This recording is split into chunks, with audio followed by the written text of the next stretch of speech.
উল্টে গেছে এই গাড়ি। যে চলে আসলাম, আমার বাবা কি করছে দেখেন সবাই। আয়ান সে গাড়ি পেয়ে তো মহা খুশি, এদিক ওদিক শুধু তাকায় আর খেলনাগুলো দেখছে, কিভাবে খেলনাগুলো ধরা যায় সেই চেষ্টাই করছে। এখানে অনেকগুলো খেলনা আছে, কোনটা রেখে কোনটা দিয়ে খেলবে, কোনটা ধরবে, কিভাবে ধরবে তার এখন মহা চিন্তা। এটা যদি ধরতে পারে, একবার কাছে দিয়েছিলাম, ধরেই সে এমন একটা আছাড় দেয় যে দেখা যাবে যে পুতুলটাই নাকি ভেঙে যায়, এই জন্য আর সামনে দিই না। তো অনেকবারই ধরে ফেলে, আবার আমি সরিয়ে সরিয়ে দিই। আমি একসাথে এতগুলো খেলনা দিই না, দেখা যায় পরে কোনোটার প্রতি কোনো আকর্ষণ থাকে না।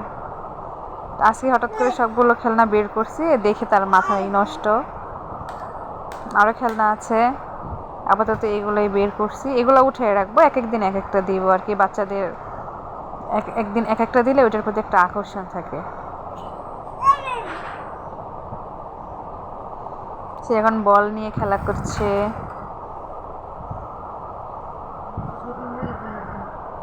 বল না 3-4টা খেলনা পেলেই হয়, সারাদিন খেলতে পারবে, কোনো সমস্যা নেই। খুব খুশি।